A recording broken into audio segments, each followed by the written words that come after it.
You wake up, everything seems normal, but what if none of it is real? What if everything you see, hear, feel, is part of an unimaginably vast simulation? It sounds like science fiction. But this idea isn't confined to movies or novels. It's seriously being considered by top physicists, computer scientists, and philosophers. If we are living in a simulation, what does that mean for reality, for free will, for truth? Today we dive deeply, with facts, logic, and real research, because there's a very real question at stake. Could our entire universe be generated by code? Chapter 1. The Philosophical Seed. The idea isn't new. It goes back centuries, right to Plato's allegory of the cave, to the Gnostic idea of a hidden world behind our senses. But the modern theory began in earnest in 2003, thanks to philosopher Bostrom. He proposed a trilemma, 3 possibilities, at least one of which he argued must be true. Civilizations go extinct before they reach the computing power to simulate entire universes. Advanced civilizations have the ability but choose not to simulate universes containing conscious beings.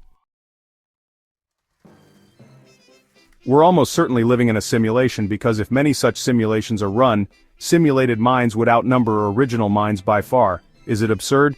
Yes. But it's also a logical argument based on probability and power. The question isn't just could we build such a simulation, it's if they are built, why wouldn't we be in one? Chapter 2. The Computational Horizon. To simulate an entire universe, including every particle, every photon, every quark, would require vast computing resources. But consider this. Our universe may not actually require that level of detail. Quantum mechanics suggests that particles exist in these fuzzy states until they're observed. Maybe the simulation only renders reality when it's observed, sort of like a video game that loads detail when the player, gets close. This is known as the rendering hypothesis, and it's a loophole that could, in theory, make simulation possible, even on a cosmic scale. Researchers have proposed that if we were living in a simulation, we might, just maybe, detect subtle computational errors, like quantized spacetime, or unexpected rounding errors in particle energies. In fact, physicists have actually looked for signs of a grid or lattice underlying spacetime. Up to now, no glitch has been found, but the search, well, it continues. One of the most promising proposals? To look for non-continuous propagation of ultra-high energy cosmic rays, a possible signature of a simulated lattice. So, consider how fast we're advancing. Virtual reality is, well, incredibly immersive. Artificial intelligence is growing more convincing every day. It's not impossible to imagine that in hundreds or even tens of years, we might simulate lifelike minds in computers. Put enough of them together, and you create environments like simulated planets or even galaxies. Build enough of those, and you have entire universes. Games like The Sims already simulate societies of people, complete with thoughts, goals, and emotions. Scale that up, and suddenly, we're knocking on the boundaries of cosmic VR. So, the question arises, if we can simulate minds and worlds, why wouldn't someone?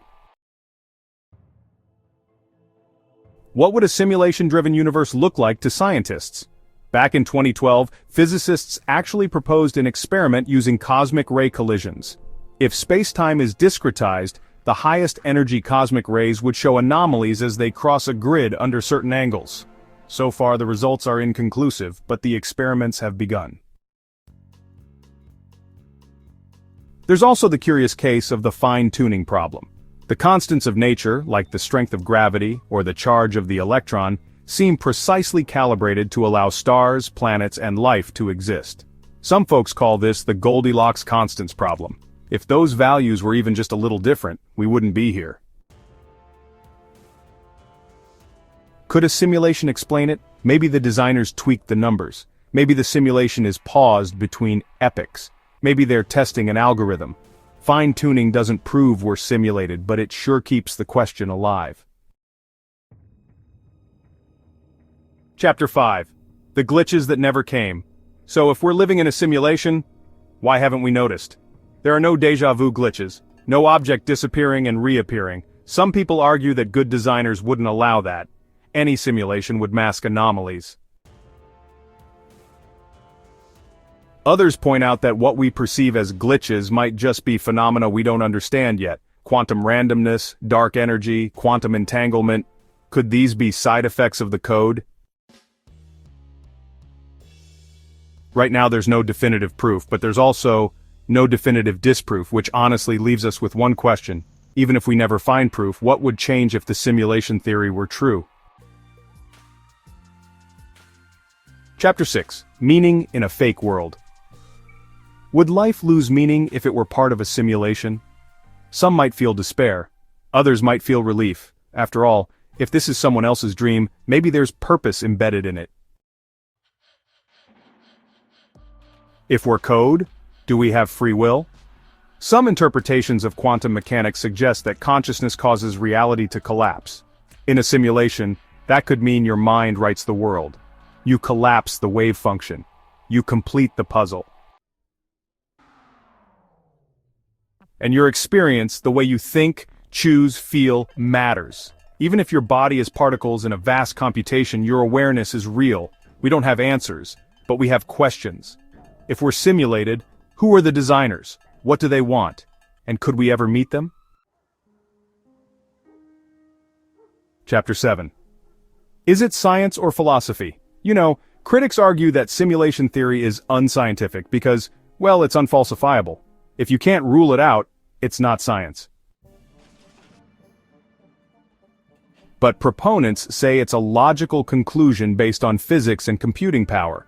Some have even compared it to the Copernican revolution. First Earth was the center of the universe, then our solar system, and now, our galaxy. Could the next step be recognizing that reality itself may not be what it seems?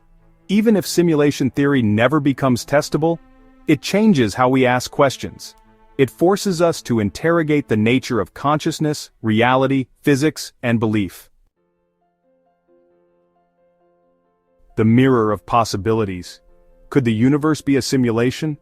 Right now, we can't say yes, but we can't say no either. The idea remains a powerful thought experiment. One that urges us to push harder, on experiments probing physics, on technology, on AI. Because if we want to know whether we're code, we need to build the kind of reality that can break its own illusions. We are, in a way, the players and the builders of the simulation. We write the code, we ask the questions, and maybe, someday, we'll find the ultimate answer. But until then, keep searching, keep questioning, because the universe, or simulation, is still listening.